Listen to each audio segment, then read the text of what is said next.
Hi hello ಎಲ್ಲ ರಾಜ್ಯ ಸರ್ಕಾರಿ ನೌಕರರಿಗೆ ನಮಸ್ಕಾರ ಸ್ನೇಹಿತರೆ. ಇವತ್ತಿನ ಒಂದು ವಿಡಿಯೋದಲ್ಲಿ ಸರ್ಕಾರಿ ನೌಕರರಿಗೆ ಒಂದು ಇಂಪಾರ್ಟೆಂಟ್ ಆಗಿರುವಂಥ ಅಪ್ಡೇಟ್ ಬರ್ತಾ ಇರುವಂಥದ್ದು.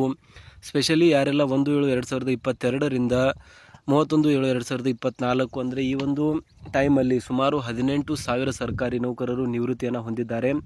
ಅಂತಹ ಸರ್ಕಾರಿ ನೌಕರರಿಗೆ DCRG, ಕಮ್ಯುಟೇಷನ್, EL ಎನ್ಕ್ಯಾಶ್ಮೆಂಟ್ ಇನ್ನಿತರ ಎಲ್ಲ ಸೌಲಭ್ಯಗಳನ್ನು 7ನೇ ವೇತನ ಆಯೋಗದ ಅಡಿಯಲ್ಲಿ ನೀಡಬೇಕು ಅಂತ ಒಂದು ಮಹತ್ವದ ಆದೇಶವನ್ನು ಕರ್ನಾಟಕ ಸರ್ಕಾರ ಇದೀಗ ಹೊರಡಿಸಿದೆ. ಸೊ ಹಾಗಾದರೆ ಸರ್ಕಾರಿ ನೌಕರರು ಅಂದರೆ ನಿವೃತ್ತರ ಒಂದು ಬಹುದಿನದ ಬೇಡಿಕೆಯಾಗಿರುವಂತಹ ಈ ಒಂದು ಬೇಡಿಕೆಯನ್ನು ಸರ್ಕಾರ ಯಾವ ರೀತಿಯಾಗಿ ಈಡೇರಿಸಿದೆ, ಅಧಿಕೃತವಾಗಿರುವಂಥ ಆದೇಶ ಬಂದಿದೆಯಾ, ಹಾಗಾದರೆ ಯಾವ ದಿನಾಂಕದಂದು ಈ ಒಂದು ಅಮೌಂಟ್ ಏನಿದೆ ಅಕೌಂಟ್ಗೆ ಬರಲಿದೆ, ಸೊ ಎಲ್ಲವನ್ನು ಕೂಡ ಇವತ್ತಿನ ಒಂದು ವಿಡಿಯೋದಲ್ಲಿ ನಾವು ಸಂಪೂರ್ಣವಾಗಿ ಚರ್ಚೆ ಮಾಡೋಣ. ಬಟ್ ಅದಕ್ಕಿಂತ ಮುಂಚೆ ಯಾರೆಲ್ಲ ಇನ್ನೂ ಚಾನಲ್ಗೆ ಸಬ್ಸ್ಕ್ರೈಬ್ ಆಗಿಲ್ಲ ದಯವಿಟ್ಟು ಸಬ್ಸ್ಕ್ರೈಬ್ ಮಾಡ್ಕೊಳ್ಳಿ. ಸರ್ಕಾರಿ ನೌಕರರಿಗೆ ಉಪಯುಕ್ತವಾಗಿರುವಂಥ ಮಾಹಿತಿಯನ್ನು ನಾವು ಡೇ ಟು ಡೇ ಕೊಡ್ತಾ ಇರ್ತೀವಿ.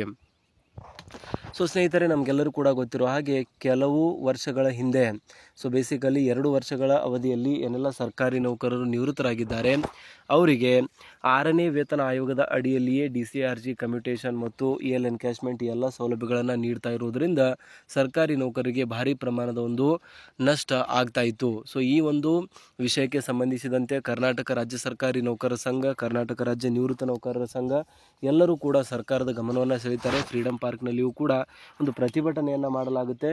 ಸೊ ಎಲ್ಲ ಒಂದು ಫಲಶ್ರುತಿಯಾಗಿ ಬೇಸಿಕಲಿ ಎಲ್ಲ ಒಂದು ಹೋರಾಟಗಳ ಫಲಶ್ರುತಿಯಾಗಿ ಇವಾಗ ಫೈನಲಿ ಕರ್ನಾಟಕ ಸರ್ಕಾರದ ಕಡೆಯಿಂದ ಅಧಿಕೃತವಾಗಿರುವಂಥ ಆದೇಶ ಬಂದಿರುವಂಥದ್ದು.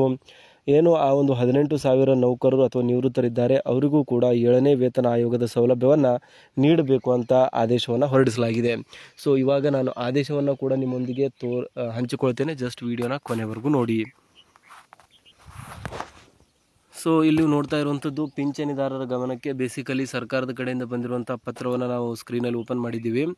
ಸೊ ಸಂಬಂಧಿಸಿದಂತೆ ಪರಿಷ್ಕೃತ ವೇತನ ಶ್ರೇಣಿಗಳ RPS 2024 ಪ್ರಕಾರ ಪಿಂಚಣಿ ಪರಿಷ್ಕರಣೆ ಅಂತ.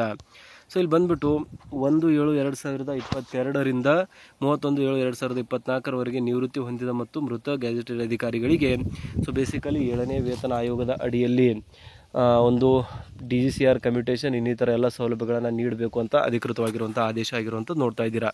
ಸೊ ಇದ್ರ ಬಗ್ಗೆ ನಿಮ್ಗೇನು ಅನಿಸುತ್ತೆ ಕಮೆಂಟಲ್ಲಿ ತಿಳಿಸಿ. ಸಿಗೋಣ ಮುಂದಿನ ವೀಡಿಯೋದಲ್ಲಿ. ಜೈ ಹಿಂದ್, ಜೈ ಕರ್ನಾಟಕ.